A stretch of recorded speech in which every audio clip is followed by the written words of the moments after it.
ঈদের দিন আমাকে মহা কষ্ট, এই কষ্টের শেষ নেই। মালিকের ঈদ আছে, আমগর ঈদ নাই। আমরা এই রাস্তায় ঈদ কাটাবো। বাসায় গেলে মেয়ে বলবে আম্মু আমার জন্য কিনে আসছো। আমরা ঈদে বাড়িতে যাইতে পারি নাই, কেনাকাটা করতে পারি নাই, বাচ্চারার জন্য কথা করতে পারি নাই। আমাদের আন্দোলনটা আজকে এক সপ্তাহ হয়ে গেছে। আমরা এখানে আছি, এইখানে অবস্থান করতেছি। সব কিছু মিলিয়ে আমরা এখনো কোনো সমাধানে যাইতে পারি নাই। আমরা ঈদে বাড়িতে যাইতে পারি নাই, কেনাকাটা করতে পারি নাই, বাচ্চারার জন্য কথা করতে পারি নাই। বাচ্চা ফোন দিয়ে বলতেছে আম্মু কখন আসবা, কখন মার্কেটে যাব, কখন ঈদ করব। এখনও যাইতে পারি নাই। আমরা 2 মাসের বেতন পাবো, ছুটির টাকা পাবো, ঈদ বোনাস পাবো। বাচ্চাদের রেখে আসছি, এক সপ্তাহ হয়েছে বাইরে থেকে তালা মারা রেখে আসছি। কালকে এক রাত যাইয়া খাবার রান্না করে দিয়েছি 2 দিনের, ফ্রিজে রেখে তোরা খা। আমরা যতক্ষণ টাকা না পাইতেছি ততক্ষণ ওখানেই থাকতে হবে বলে চলে আসছি। আমি 4 মাসের বেতন পাই না। আর ঈদ আসছে, সবাই তো ঈদ করবে, বাচ্চা কাচ্চা আছে, আমাদের তো সংসার আছে, বাচ্চা কাচ্চা আছে। এখনো বাচ্চাকে মার্কেট করে দিতে পারি নাই। তো যে টাকা পাইছি এই টাকাতে হবে না, কারণ আমার হাজব্যান্ড আছে, আমার হাজব্যান্ডও এখানে চাকরি করে। ওর আর আমার অবস্থাটা একই। ও যদি অন্য কাজ করতো বাহিরে তাহলে হয়তো চলা যাইতো। এখন এমন একটা অবস্থা, চলতে পারতেছি না। বাসায় গেলে মেয়ে বলবে আম্মু আমার জন্য কিনে আসছো। আমার মেয়ে আমাকে বলতেছে আম্মু তুমি তো কিছু ভালো জামা দিতে পারবে না, তাহলে একটা গেঞ্জি কিনে দিও।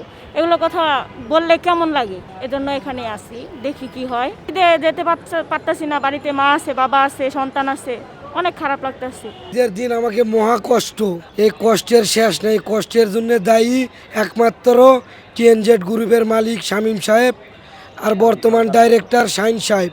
এরা যে আমাকে মনে করেন যে হয়রানিগুলো করতেছে, এরম হয়রানি কোনো গার্মেন্টস মালিকেরা এরম কোন শ্রমিকের ভর্তি করে নাই। এরা আমাদের বিগত 3 মাস ধরে এরম হয়রানি করতেছে। এটার সাথে এখন বর্তমান সরকার আমাদের কোনো হেল্প করে না। সরকারে যদি হেল্প করতো, একে যদি কঠোরভাবে মনে করেন ধরে না, সেরমভাবে যদি একটা যদি আমাদের বকেয়া টাকা পয়সা যদি দিয়ে দিত, তাও তো আমরা মনে করেন দেশের বাড়ি যাইতে পারতাম, পোলা পানলিয়া বাপ মাউলিয়া আত্মস্বজনলা ঈদ করতে পারতাম। কিন্তু আমাদের যাওয়ার মতন কোনো সিচুয়েশন নাই। আমাদের কারি কাছে একটি টাকাও নাই। বর্তমান আমার কাছে তো নাই। তো আমি তো 2 দিন ধরে না খেয়ে আছি, খালি পানি খেয়ে। এই যে সিয়ারির সময় খাইছি পানি, এখন পর্যন্ত মনে করেন ওইভাবে না খাওয়াই। আমাদের মানে কারি কেউ যদি কিছু দেয় তাহলে আমরা খাইতে পারি, না দিলে নাই। বিগত এই জায়গা আজ দিয়ে 60টা দিন আমাদের যায়। এই 60টা দিনের মধ্যে কোনো সমাধান আমাদের দেয় নাই, কেউ নাই। এখন আমরা সরকারের কাছে আবেদন, আমাদের বকেয়া স্যালারি যেগুলো বকেয়া বেতন আছে, বকেয়া বেতনটা আমাদের দিয়ে দুক। আমরা খুশি মনে বাড়ির যে আমাদের বাপ মা আত্মীয়স্বজনলে আমরা ঈদ করি। বেতন নাকি বাড়ি যাবার না, বেতন দিলে তারপর আমরা সবাই বাড়ি যাবো। খারাপ লাগে না? মনে হলে অনেক কান্না আসে।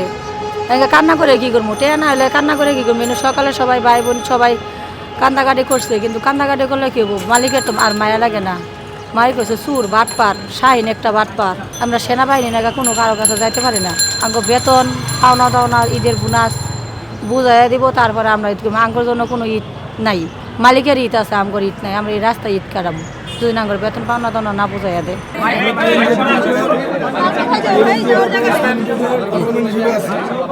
আমরা গত 7 দিন যাবত এখানে অবস্থান করতেছি। আমাদের ফেব্রুয়ারি মাসের বেতন, মার্চ মাসের বেতন এবং ঈদ বোনাস যে টাকাটা সেটা আমাদের পরিশোধ করা হয়নি। সে কারণে আমরা এখানে অবস্থান করতেছি। গত 7 দিনের মধ্যে সরকার পক্ষ থেকে আমাদের কোনো কিছু সেভাবে আশ্বাস দেওয়া হয়নি বা পজিটিভ কোনো রেজাল্ট আসেনি।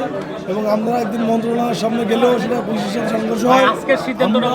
আজকের যে সিদ্ধান্ত দিয়েছেন আমাদের 2 কোটি টাকা দিবে, আমরা এই সিদ্ধান্তকে প্রত্যাখ্যান করতেছি। আমরা এই সিদ্ধান্ত মানি না। আমরা যে 3000 শ্রমিক আছি, আমরা আমাদের টাকা একজনের টাকা হলো 6,000 করে পড়ে, যে টাকা আমাদের দিতে চেয়েছে। আমরা এই সিদ্ধান্ত মানি না।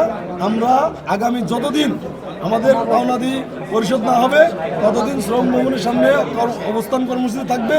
এবং আমরা আজকে রাত্রে এতদিন অবস্থান কর্মসূচি করছি, আজকের পরে আমরা কঠোর কর্মসূচি দেবো। প্রয়োজন পড়লে আমরা প্রধান উপদেষ্টার বাসভবনে পদযাত্রা করব।